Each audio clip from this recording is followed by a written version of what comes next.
Okay. All right, I'm here. Yeah. I want to get started a little later. I was going to get started at 7, but I was just taking care of some stuff. So let me go ahead and push back to 8. All right.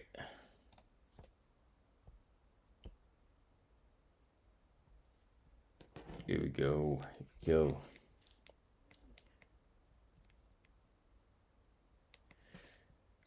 Yeah. All right, y'all. I ain't gonna be on here too long tonight. I'm gonna try to be off in maybe like 45 minutes, 45, 50 minutes tops tonight. I ain't gonna be on here crazy 2 or 3 hours. Yeah, man. But yeah, we got fight night coming up tomorrow. Marcus and Robert, what's going on? The Friday night. No live commentary tonight. No round by round tonight. I will do one next. Let me see.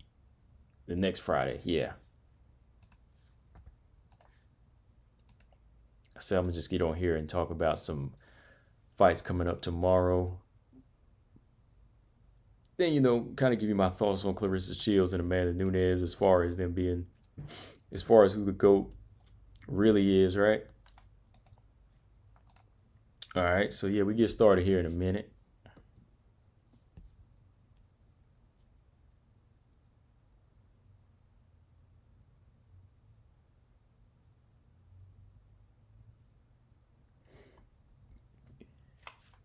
Good fight. Yeah, these are decent fights though. These are decent fights coming up.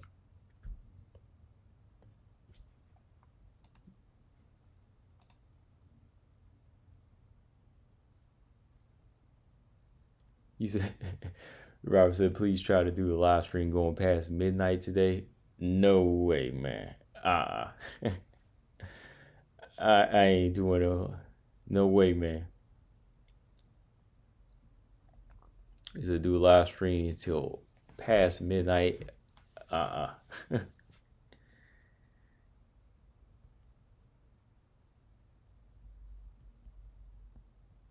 Yeah, what was I talking about yesterday? Though? We were talking about the featherweight division too. So we'll talk about that a little bit today, man. Whatever.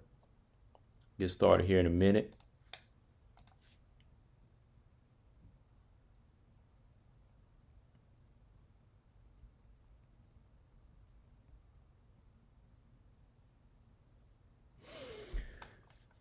Yeah.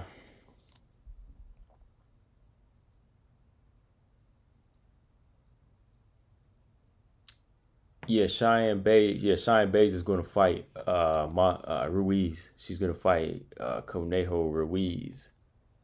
So I guess Ruiz ain't going to be challenging for that Invicta belt anymore. I guess she went on and, man, I don't know what's going on with Invicta, man. I guess she's going for that. She's going on to the UFC. Ain't going for that belt anymore, y'all. So.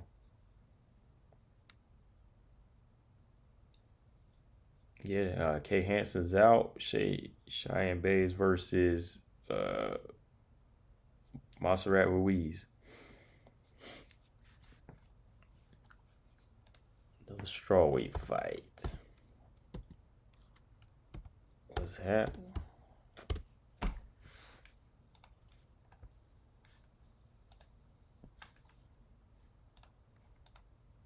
Man, yeah, I'm telling y'all, man, that Gloria fight's gonna be closer than I think.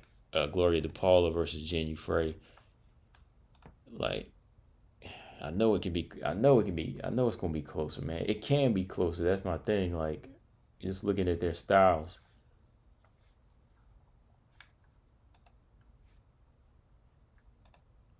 So yeah, let's see.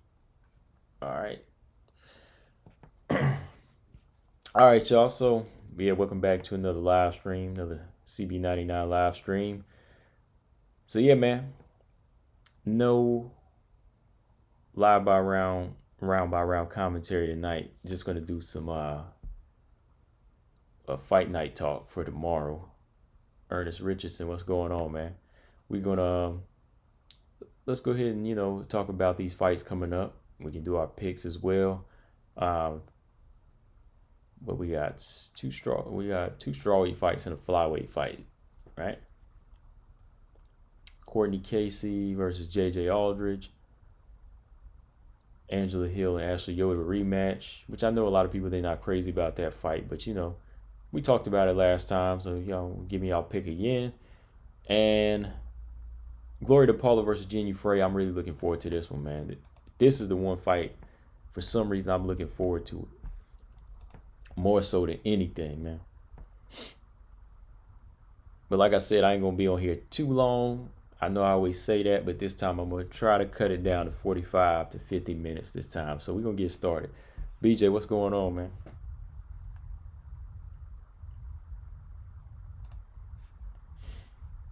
So, yeah, Clarissa Shields and Amanda Nunes, I just want to talk about them a little bit as far as who the greatest of all time is, as far as greatest woman fighter. It's really up in the air. I mean, you can't really say because they come from two disciplines, but that's what we got to talk about. I mean, it don't really make sense to compare them when they come from two different worlds. Two different sports.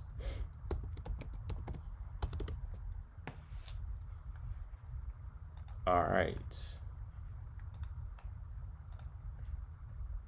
You're messing around with something online too. I gotta turn this thing off.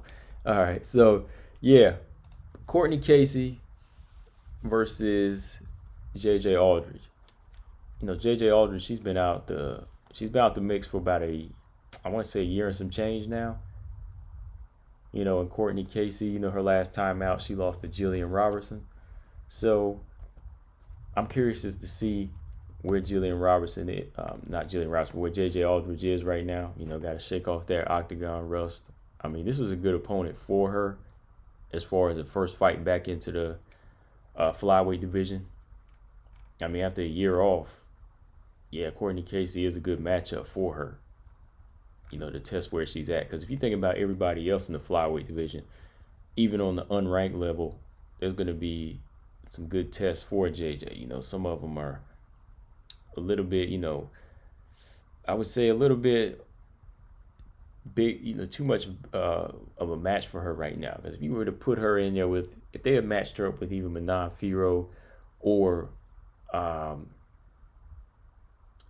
Jillian Robertson or somebody like that, I think that would have been a big test for her just to come right back after a year off. But Courtney Casey, this is a good opponent for her. Jj Aldridge, I like her. I think she has some good boxing, good striking. She's fought at 115, but I think this weight might be a little bit better for her. She did some good. I think she looked pretty decent in her, against Macy Barber until Macy Barber caught her in that fight.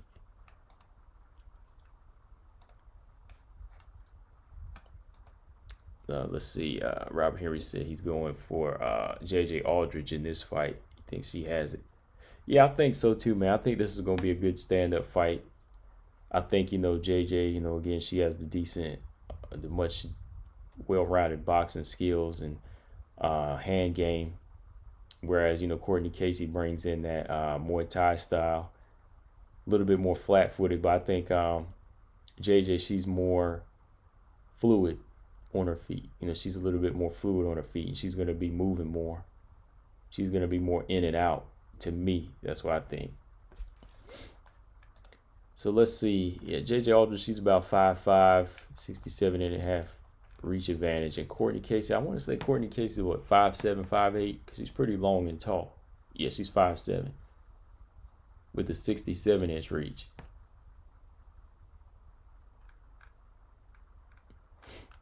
So yeah, this is a must. This is another fight where I feel like it's a must win for definitely even Courtney Casey, man. Courtney Casey, here go BJ. Courtney Casey, she's a very, very tall, physically strong fighter. And yeah, BJ, she is a good striker. You know, she's a good striker. That's her thing. She's definitely not a ground fighter. She's definitely not a grappler.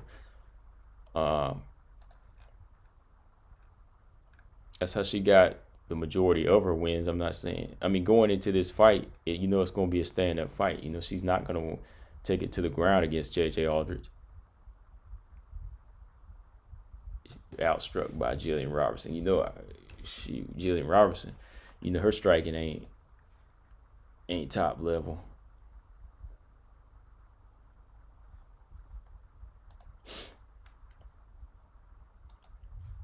Yeah, I know you broke that fight down. I know you broke that fight down. That was your fight to showcase Jillian Robertson's striking. I know. So yeah, it's gonna be a stand-up fight.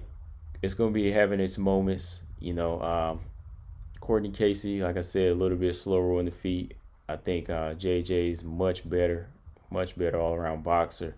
You're gonna see her sticking and moving in this fight. Then you just go back and look at the records too. I think, you know, before this layoff, you know, Jj Aldridge was much more on.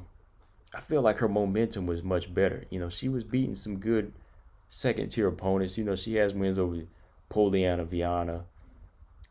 Did good against Macy Barber until she got caught. You know, she beat Lauren Mueller. And she came up short against Sabina Mazo. That was a close fight, too.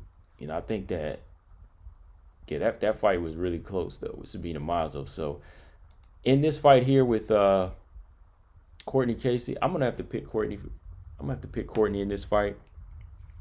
Excuse me, I'm going to have to pick Jj Aldridge in this fight. Yeah, I'm going with JJ, excuse me. Definitely got to go with JJ here, man. I just think that much more fluid, much more quicker. She stays busier. And I think she's just a little bit trickier on the feet than Courtney Casey. I think sometimes Courtney Casey can be a little inactive. She has some decent kicks, some good front kicks, but it's sometimes about execution. Like, yeah, BJ, I think she is a decent striker. You know, she is a good striker, but I think her inactivity sometimes, as far as her movement, it can, you know, it'll cost her a win. You know, if you go back and look at like Michelle Waterson, Felice Harry, some of those fighters, Cynthia Calvillo, those type of fighters, they were able to beat her because they were just much more active.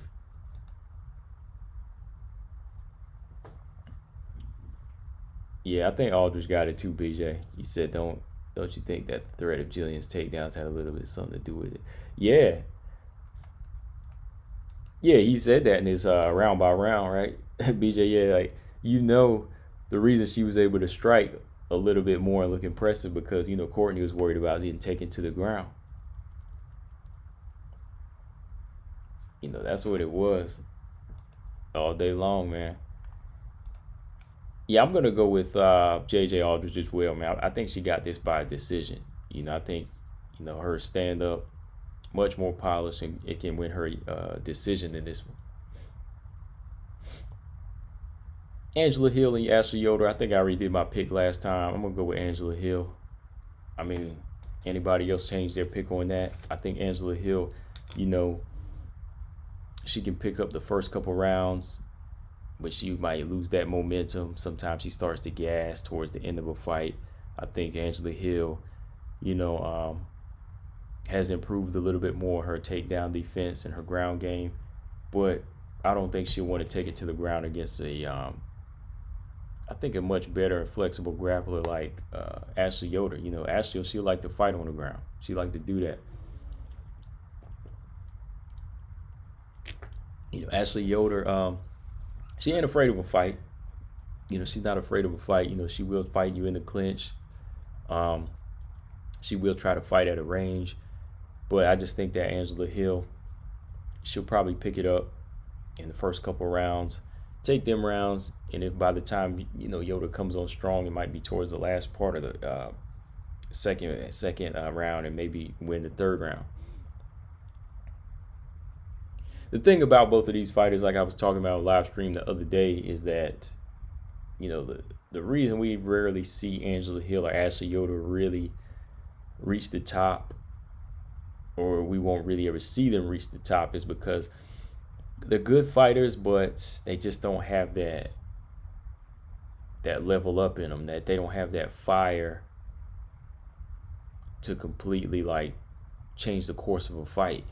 You know, we've seen Angela Hill behind before, even like against Jessica Andrade, but she can never like just commit to a jab, a full-on powerful jab, and sit down on the punches to turn a fight around.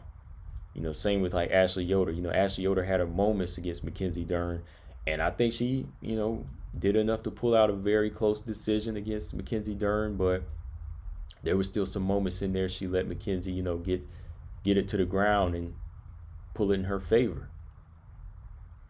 You know, they're good. Hill and Yoder, they're good, but they still lack something to take them to that next level, man. Like they're always gonna be good tests. Robot Chickens, what's going on? They're always gonna be good tests for, you know, like up and comer. Like if you want to put like let's say you put Angela Hill in there with who were we talking about the other day, man? Like Kay Hansen or something. You know, if Kay Hansen was to come back, you could put her in there with you know, Angela Hill or something like that. Yeah, they're falling somewhere in between that. Robot Chickens, like journey women, you know, like, you know, they're not gatekeepers. They're definitely not gatekeepers because they're not holding down like that throne. You know, they're not like Caitlin Chikagan where she has her throne, you know, just falling right short of the title. You know, she just kind of stops everybody else. You know, I think they fall into that journey women where they're holding down like the number 10, 11 spot, and they just haven't broke through because they still haven't improved on certain things, man. Marcus Bell said Courtney Casey was at the bottom in strawweight and will remain at the bottom in flyweight. But damn. Yeah. I mean, I always thought, I don't think she was at the bottom in strawweights. I thought she was maybe like I wouldn't say she was like the 4th tier, 5th tier. I'd say she was like the 3rd tier. She used to give some good fights, you know. She was never like 2nd and 1st tier. I know that, yeah, but she was like always similar to the Ashley Yoder, Angela Hill. Well, shit, she got to win over Angela Hill, I think. Yeah. Courtney Casey, she fought Angela Hill before and she beat her. So.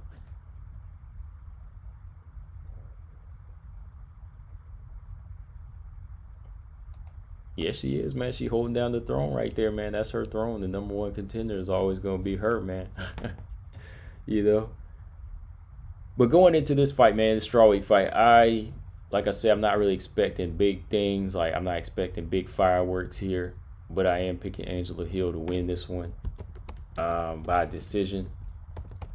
Neither one of these fighters, that's one thing about these fighters I can give them credit for. Like, neither one is rarely in danger of getting knocked out. Like, you know, Angela Hill's, you know, she's been submitted. You know, she's been submitted a few times. But I think her style makes it difficult for her to get knocked out or really get hurt. And then you got to think Angela Hill's fighting Ashley Yoder, you know. So Angela Hill, never been knocked out, never been stopped. That's not something she needs to worry about here. Maybe getting submitted just because Ashley Yoder does have a, you know, good ground game. That might be something to expect, but I really wouldn't expect her to get knocked out though. Ashley Yoder, you know, same with her. She's never really like a fighter that's in danger. You know, she's lost quite a few fights, but she's always a tough customer. You know, 8-6. Let me see. Let's see if she's ever been. Let's look back at her early career as far as her getting stopped. Nah, man. You know, Ashley Yoder, you know, again, that's like another tough journey woman that don't underestimate her. You know, she will give you a tough fight. Never been submitted, never been stopped. So, yeah, we can definitely expect a decision. Somebody's going to win a decision in this fight.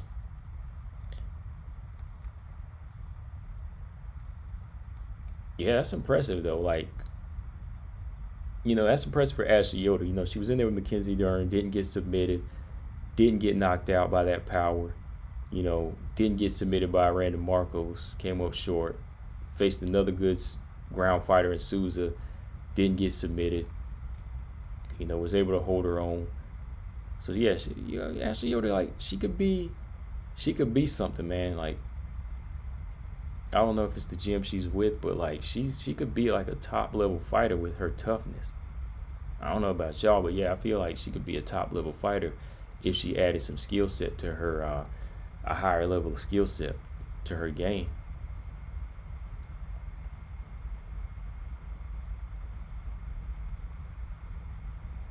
Robert Henry, as you know, Marcus, if you have 3 picks, you always pick one upset.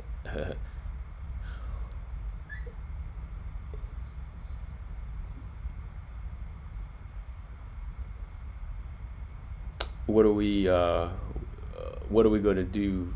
What are we doing with Randa Marcos? Randa Marcos, she 10-10. She's tough though, man. Randa Marcos has kind of crossed into that Roxanne Modafferi territory. Don't underestimate her. Randa Marcos is never really like, okay, so she did get dominated against Ebos and Dern, but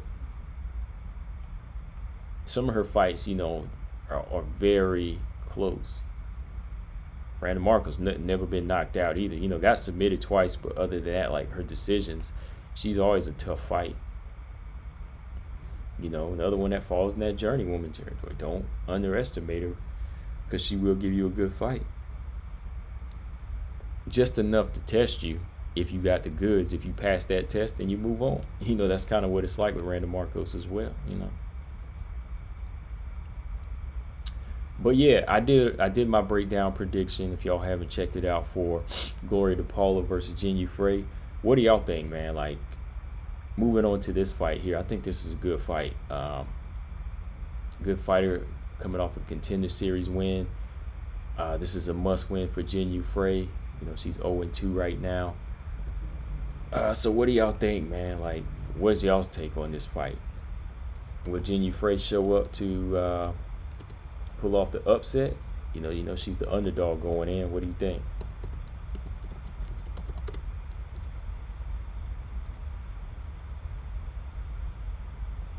Ernest said Luana would make Randa go night-night if she does something stupid. I don't. Yeah, we'll see. Like, maybe something on the ground, but I don't know if she would be able to stop her. Randa's tough, man. But let's see, Jinh Frey, what does she got to do in this fight, y'all? I already told y'all what I think she has to do, but what do y'all think? Like, Gloria DePaula, I feel like Gloria DePaula is a much polished version of her partner, Mayra Bueno Silva. I think very similar with the shoot box style, very good striking, coming forward striking, good straight punches, some decent work in the clinch. But after watching Gloria DePaula's fights, just looking at the holes that I've seen, somebody like Jinh Frey should be able to capitalize on these mistakes that Gloria DePaula makes. And I'm not saying they're great mistakes. I'm just saying for the style matchup, Jinh Frey should be able to find openings, land counters, and try her best to be physical in this fight and, take away the work rate of Gloria DePaula. Like, looking at some of her past fights, okay, Gloria DePaula, I think she has a good right hand, very strong jab, good front kicks.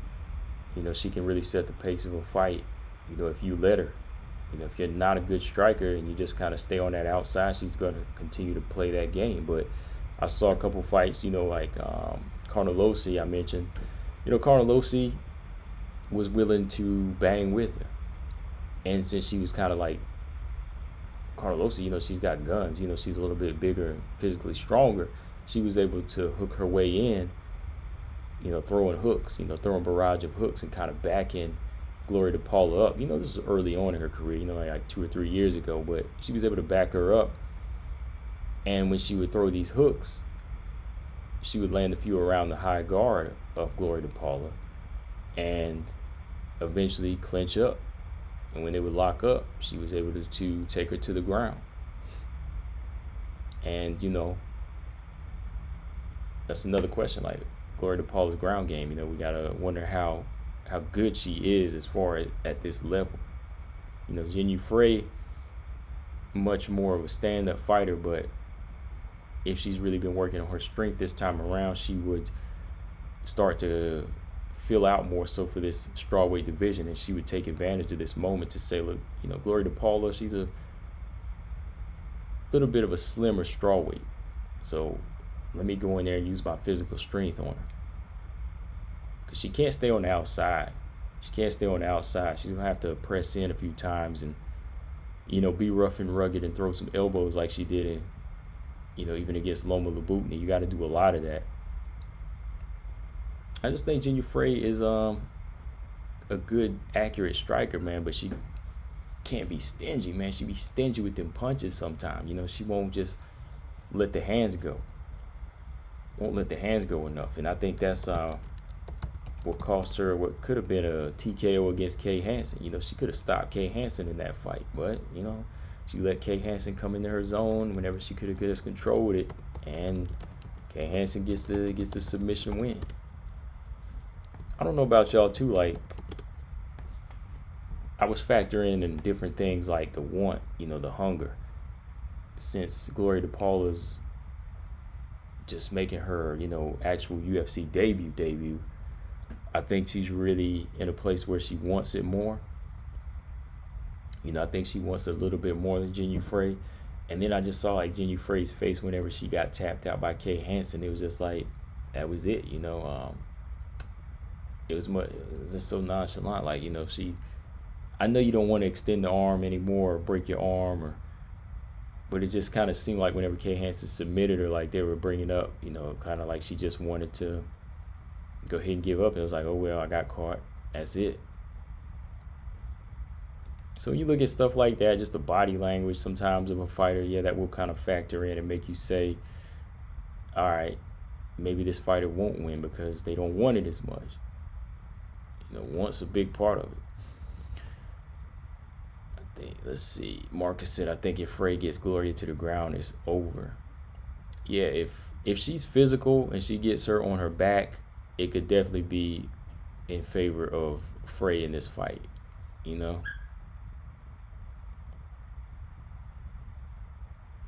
Then again, it depends on if Frey has the strength and the skill to take. I think she's got the skill, but as far as the strength, man, the strength, I don't know, man. Like, she's got the muscle, but sometimes she comes up short with that strength.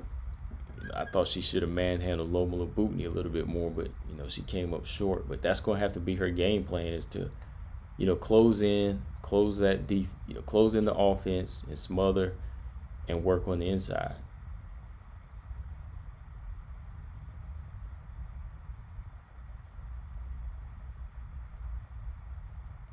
You see what I'm saying? Randa needs to come up with ideas in her mind to get mad.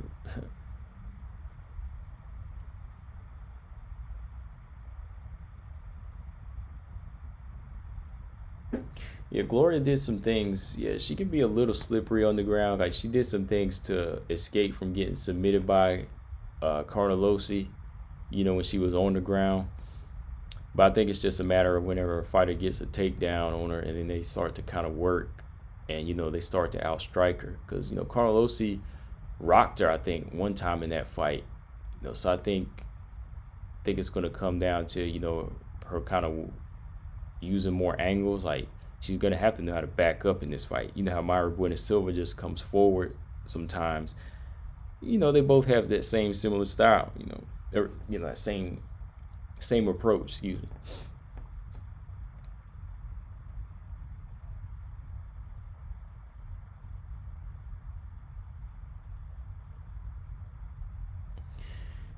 Yeah, Robert. Jinh Frey been hanging, AB. AB was one of those fighters that needs to let his hands go.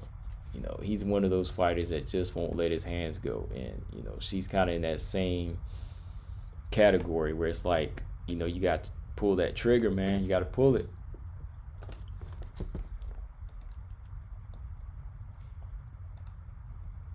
So who are y'all going with in this one? I'm going with just off of who wants it more. I'm gonna have to go with Gloria DePaula. Like I told y'all, I already made my pick, but I just want to know y'all's pick. I'm going Gloria DePaula, but don't be surprised if Jinh Frey pulls off some counter shots. She lands some good punches, or she closes in it. Closes in and really starts to maul here.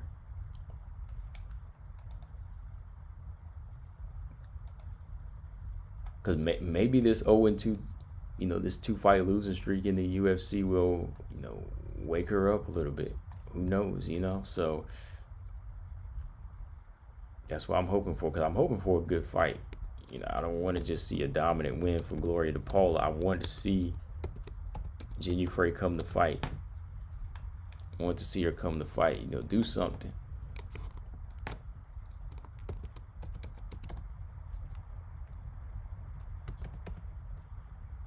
Yep. Okay, Marcus said he's going for Gloria too. Yeah, I'm going for Gloria. Just off of skill, applying her skill, and her want. She wants it. She really wants it. Now, if Jinh Frey would have, stopped, or if Jinh Frey would have stopped, what's her name? Kay Hansen. If she would have stopped Kay Hansen and she would have got Loma Labutni out there, then of course the story would be different. She probably wouldn't even be fighting Gloria DePaula. She probably would have done moved up the rankings, right? So that's all that stuff you just gotta factor in, man, with these fighters that want some time.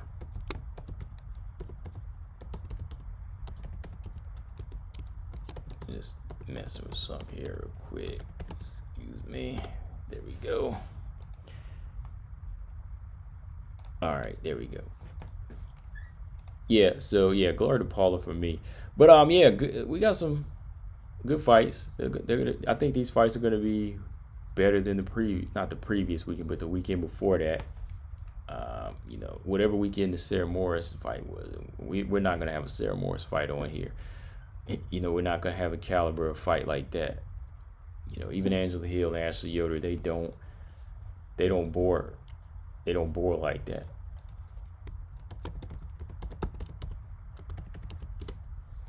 All right. So yeah, man, let's talk a little bit about Claressa Shields and Amanda Nunes. Everybody's been talking about this. Claressa Shields made her point about wanting to fight Amanda Nunes in 2 years. She feels like she could fight her in 2 years, that she would be prepared 2 years, which, as MMA fans and even boxing fans, they would know that that's not true. But there's also been an argument who the greatest woman of all time is, between Claressa and Amanda Nunes. Everybody knows Claressa Shields calls herself the GOAT, right? And Amanda Nunes, everybody calls her the GOAT, right? And both got really, really great achievements in boxing and MMA. But if you ask Claressa, she feels like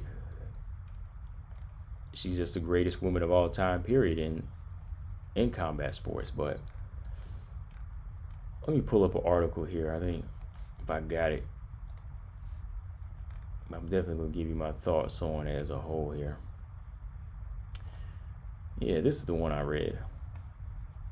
Claressa Shields, She explains why she feels like she's ahead of Amanda Nunes as the greatest woman of all time. So let's see what she says exactly. Okay. So Clarissa, this is what she had to say. If people can't say that I'm the greatest woman of all time because I just box, they can't say that she's the greatest woman of all time if she just does MMA. You got to be able to do both because boxing and MMA are combat sports. Right now, I'm ahead of the game when you talk about that because I had my first MMA fight June 10th. But when it comes to the greatest woman of all time, you got to be able to do both, and that's what I've come up with. But Amanda Nunes could do nothing with me in a boxing match. But the thing is, I'll be able to do something with her in just about 2.5 years because I'm learning everything so fast. You may see me and her fighting against each other because I'm only 25 and I'll be 28 in 3 years. I won't be 40. Okay. All right. Well, first off, there can be a greatest woman of all time for each individual sport, and I think in this case, just straight up, my thoughts on the situation is neither woman is just like the greatest to cover all the combat sports. There's got to be a great in each sport because they're two different animals. They're just two different animals. Not to take away from Clarissa's accomplishments, she can hold that title to be the greatest woman of all time in boxing. Okay, Amanda Nunes, you can't take away from her accomplishments because when you can look at her resume as far as the caliber of opponents she's faced, much more polished fighters on her resume than Clarissa Shields. So with that being said, she's the greatest woman of all time in MMA. So you can't even really cross the two.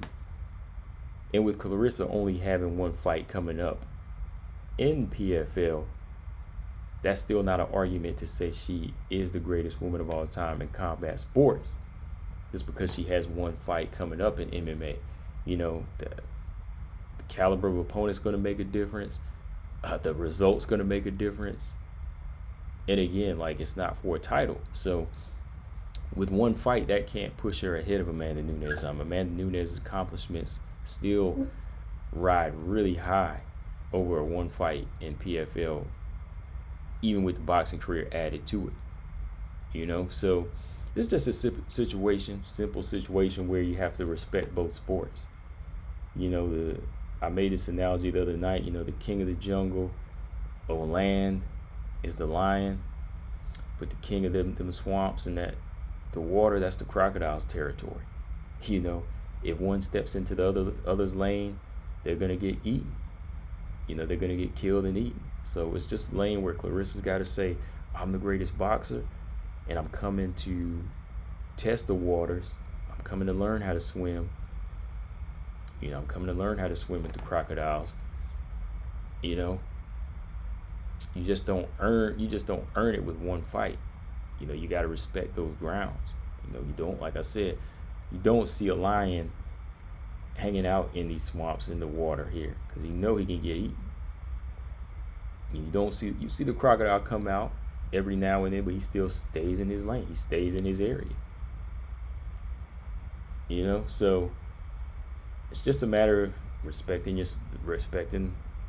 each other's sports and saying, look, I'm here to test myself in MMA, respect the GOAT of MMA, which is Amanda Nunes, and I can hold my GOAT title for boxing.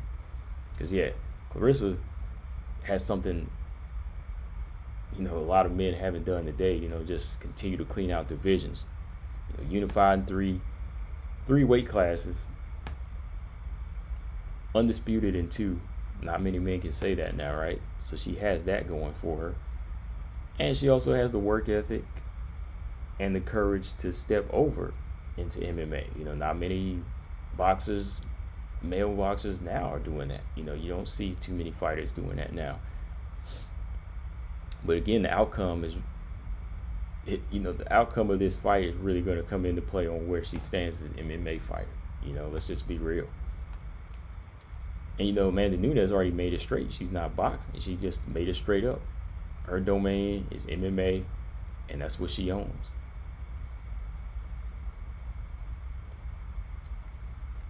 And to feel like she's ahead of Amanda Nunes, I have to disagree with that too. They're just on the same level if you want to think about it for their sports. You know, Clarissa's at the top of the boxing game. Amanda Nunes is right next to her on the MMA side. Okay? Like, because if y'all want to really break it down, Amanda Nunes' record is very, very much more so impressive when you look at those names. Because there's just so many more established women fighters in mixed martial arts than there is boxing. The competition is much more deep. It's much more rich in MMA. You know, you had so many established fighters from all walks of life. You know, judokas, Muay Thai fighters, wrestlers, grapplers, not just, you know, boxers. You know, so there's so many different looks that came into the sport of MMA, and Amanda Nunes really had to test herself with these fighters. So you can't take away from that and say what I've done for boxing is gonna carry over into MMA and make me ahead of her. No, you can't do that.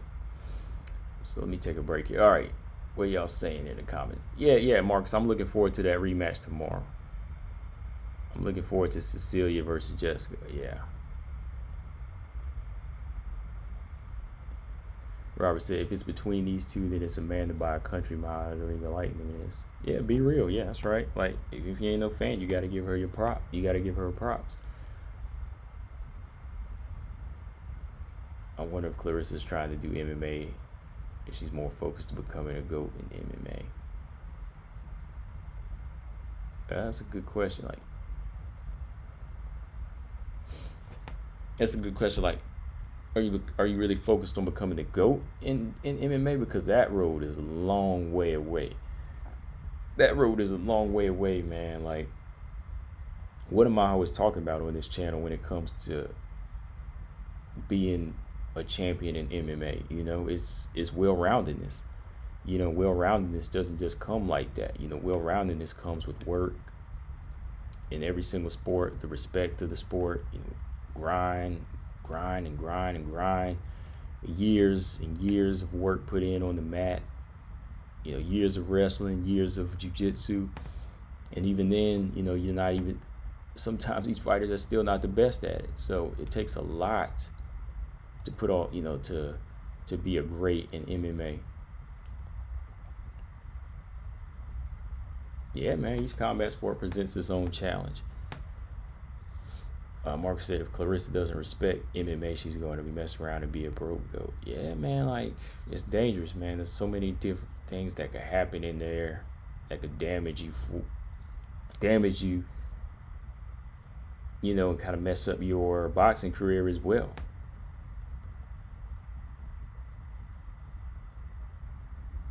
Yeah, man.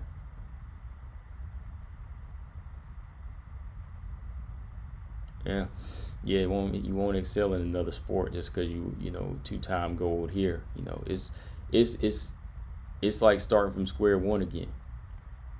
It's like starting from square one because you're trying to conquer another sport. And we seen Amanda Nunes, you know, take L's, and we seen her win, and we seen her take on the big challenges. So we seen her long road. And she still is not perfect. Like, to be the great, you don't have to be perfect. You know, we seen Nunez, you know, make up for a lot of her weaknesses with different strengths of hers. You know,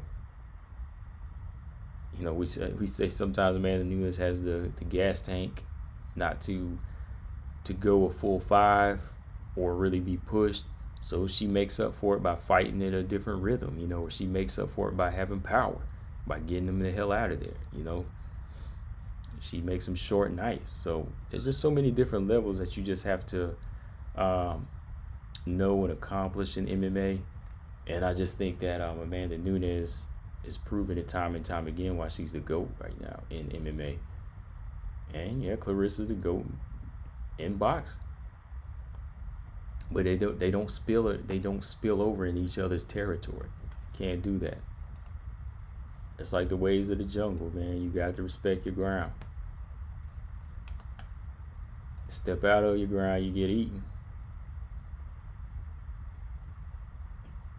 Like I'm watching this. I'm sure y'all seen the clip on Instagram. Like you see that cheetah. You see the cheetah. You see the cheetah drinking some water in a water hole, you know, and then all of a sudden the crocodile just, you know, snatches him up by the head and pulls him in the water, and he's gone. You know, there ain't no fight, there ain't no struggle. He's gone. Takes him into the water and drowns him and kills him and eats him. You know, so look at the other side. You know, you see some crocodiles, like little alligators, come out, and the leopard, he'll jump on him quick, snatch him up, because his body frame isn't meant to fight the way it can fight, you know, the same way in the water. So he grabs it by the back of the neck, and the alligator is helpless. So the leopard eats it, you know, because he stepped out of his ground. So he takes him off into the tree and, you know, starts cracking away and eats it. So it's simple laws of the jungle, man, that you just got to kind of relate back to make you say, yeah, maybe I can't claim greatness over all combat sports, because there's just so many other different things I need to learn. So yeah, but that's really pretty much my thoughts on it, man. Like that was just my thoughts. I just want to go back and say, like, they're both top level in their sports, but no, like even with her saying she can fight Amanda Nunes in 2.5 years, that's unrealistic. I mean, Miranda Maverick's talking about fighting Valentina Shevchenko in 2 years, and we're not saying she'll be perfect and ready to go 100% to beat Valentina Shevchenko, right?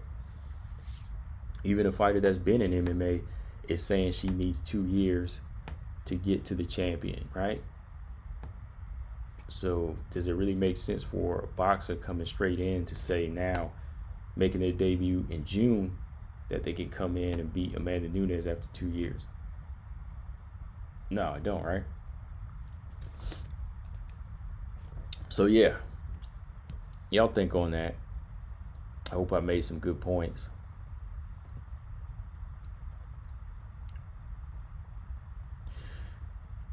Let's see. Robert said, I much prefer generational best of fighter and whatnot, but that won't happen at this point. The best of generation isn't a big sale to casual fans of sports or super crazy fans. Best of generation, yeah.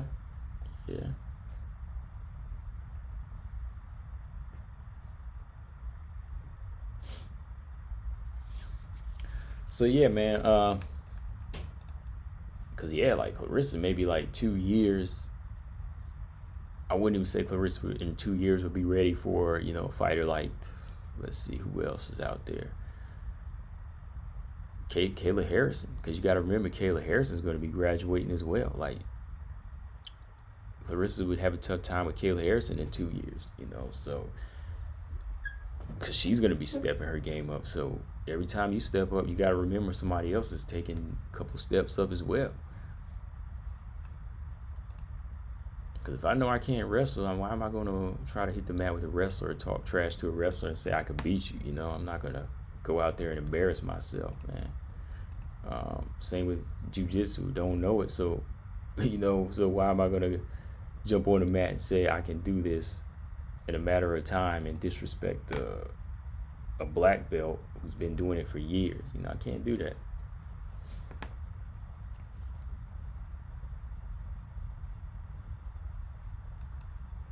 But on the real, man, like boxing wise, you know, I really want to see this Savannah Marshall fight with Clarissa Shields. That's a good fight.